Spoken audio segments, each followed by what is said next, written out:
जय गुरुदेव. घरोघरी गुरु म्हणविती, शिष्या स्वार्थे उपदेशिती. परी वस्तू कळा जे बोधती, ते सद्गुरु जाणावे. संत शिरोमणी शिवयोगी मन्मथ माऊली आपल्या परमरहस्य या प्रासादिक ग्रंथातील 7व्या अध्यायातून आत्मतत्वाचं निरूपण करताना म्हणतात, स्वतःचं स्वरूप जाणून घ्यायचं असेल, स्वतःचा आत्मा जाणून घ्यायचा असेल तर तुम्हाला सद्गुरूला शरण गेल्याशिवाय पर्याय नाही. आणि सद्गुरू जसा उपदेश करतात तशीच शिष्याला भावलीला येते, असं माऊलींनी मागच्या ओवीमध्ये सांगितलेलं आहे. हे सांगताना माऊली म्हणतात, जसं बीज पेरलं तसंच ते फळाला येतं. मग आता इथं प्रश्न उरतो, सद्गुरू ओळखावा कसा? आजकाल बुवा बाबा गुरु ढोंगी लोकांचं अमाप पीक आलेलं आहे. मग याच्यातून सद्गुरू ओळखायचा कसा, याचा फरक सांगणारी ही ओवी माऊली सांगतात. माऊली म्हणतात, घरोघरी गुरु म्हणविती, शिष्या स्वार्थी उपदेशिती. या 2 चरणात माऊलींनी समाजातील ढोंगी आणि स्वार्थी गुरुच्या मानसिकतेवर प्रहार केलेला आहे. घरोघरी गुरु म्हणविती याचा अर्थ आज गल्ली बोळात, प्रत्येक शहरात, प्रत्येक गावात स्वतःला मोठे आध्यात्मिक गुरु म्हणून घेणारे आहेत, बाबा म्हणून घेणारे आहेत, अशी गर्दी जमलेली आहे. अध्यात्माचं व्यापारीकरण करणाऱ्या अशा व्यक्ती स्वतःभोवती शिष्याचा गोतवळा गोळा करतात आणि आम्ही मोठे संत आहोत, आम्ही मोठे गुरु आहोत, असा आव आणतात. अर्थे लोपली पुराणे, नाश केला शब्द ज्ञाने. विषय लोभी मन साधने बुडवली. हे संत तुकाराम महाराजांनी 400-450 वर्षापूर्वी हा ढोंगाचा बाजार भरणार आहे असं सांगितलेलं आहे.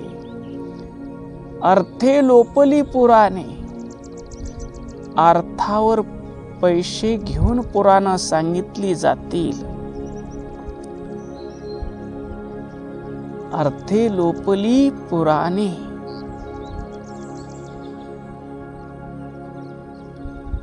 कथा,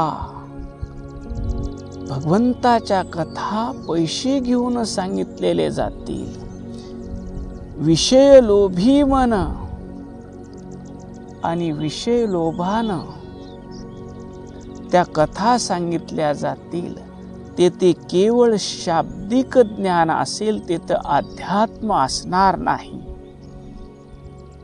नाश केला शब्द ज्ञानी, तिथं केवळ शब्दाचं ज्ञान आहे, आध्यात्मिक अनुभूती नाही. कारण अध्यात्माचा बाजार ज्यांनी मांडला आहे त्यांचं मन विषयामध्ये गुंतलेलं आहे. शब्द स्पर्श रूप रस गंध या 5 विषयातून त्यांचं मन बाहेर निघालेलं नाही. विषय लोभी मन साधने बुडवली. हे भाकीत संतांनी आपल्या भंगातून केलेलं आहे. मन्मथ माऊली आपल्या एका भंगात म्हणतात, अध्यात्माची पोती सोडूनी बाजारी, वैराग्याची थोरी लोका सांगे. असे गुरु घरोघरी आहेत, गावोगाव आहेत, प्रत्येक शहरामध्ये त्यांचे आश्रम आहेत. आणि हे आश्रम कशासाठी उभारलेले आहेत? शिष्या स्वार्थे उपदेशिती, हा या ओवीचा मुख्य गाभा आहे. हे गुरु शिष्याला उपदेश करतात, त्या उपदेशामागे शिष्याचं कल्याण व्हावं असा हेतू नसतो, तर त्या गुरुचा स्वतःचा स्वार्थ असतो. हा स्वार्थ पैशाचा आहे, संपत्तीचा आहे, मान सन्मानाचा आहे, प्रतिष्ठेचा आहे, किंवा स्वतःच्या आश्रमाचा विस्तार करण्याचा असतो. मला इथं आश्रम उभा करायचा आहे, मला तिथं आश्रम उभा करायचा आहे, मला गोशाळा काढायची आहे, मला अनाथ आश्रम उभा करायचा आहे, त्यासाठी मला धन पाहिजे, अशी शिष्याकडे मागणी असते. असे गुरु शिष्याला देवाचा किंवा ज्ञानाचा मार्ग दाखवण्याऐवजी शिष्याला स्वतःवरच मानसिक किंवा आर्थिक दृष्ट्या अवलंबून ठेवतात.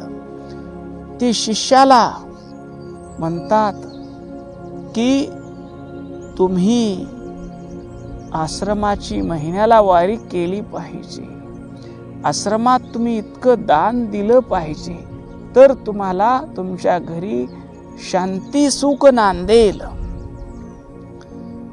त्यांना ग्रह ताऱ्याची, नक्षत्राची, हा गुरु तुमच्या मागे लागेल, हा शनी तुमच्या मागे लागेल, तुम्हाला एवढं दान करावं लागेल, आश्रमाची तुम्हाला एवढी सेवा करावी लागेल, तर शनीच्या कोपातून, गुरुग्रहाच्या कोपातून, बुध ग्रहाच्या कोपातून तुमची मुक्ती होईल, अशी शिष्याला भीती दाखवून, त्यांच्या अज्ञानाचा फायदा घेऊन हे गुरु स्वतः मालामाल होण्याचा प्रयत्न करतात. आजकाल आपण समाजामध्ये पाहत आहोत, कितीतरी गुरु अटक झालेले आहेत. हे ढोंगी बुवा बाबा लोकांना सांगतात, तुमच्या घरावर संकट आहे, अमुक एक विधी करा, अमुक एक शांती करा, इतके पैसे द्या म्हणजे तुमचे भले होईल. असा उपदेश केवळ पैशाच्या स्वार्थासाठी असतो. अशा गुरुचं परद्रव्य परनारी यांच्यातलं मन निघालेलं नसतं. हे विषयात गुंतलेले, लोभानं बांधलेले गुरु, आणि अशा गुरुला जर आम्ही शरण गेलो तर आम्ही मुक्त होऊ का, असा प्रश्न आहे. संत कबीर म्हणतात, गुरु लोभी शिष्य लालची, दोनों खेले दाव, चढे पत्थर की नाव. गुरु जर लोभी झाला आणि शिष्य जर लालचेने माझं धन वाढेल, या बाबाची पूजा केल्यानंतर, या बाबाची भक्ती केल्यानंतर म्हणून लालसेने जाऊ लागला, तर दोघंही जीवनाचा डाव खेळतात. आणि तो डाव म्हणजे कोणता, दगडाच्या नावेवर चढतात आणि दोघेही बुडतात. आणि माऊली पुढं सांगतात, पानी पीना छान के, गुरु करना पहचान के.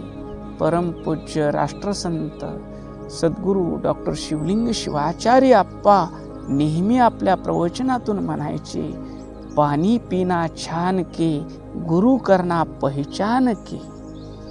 गुरु तुम्ही ओळखून करा. चुकीच्या जर माणसाला तुम्ही गुरु केला तर तुमचा उद्धार होणार नाही.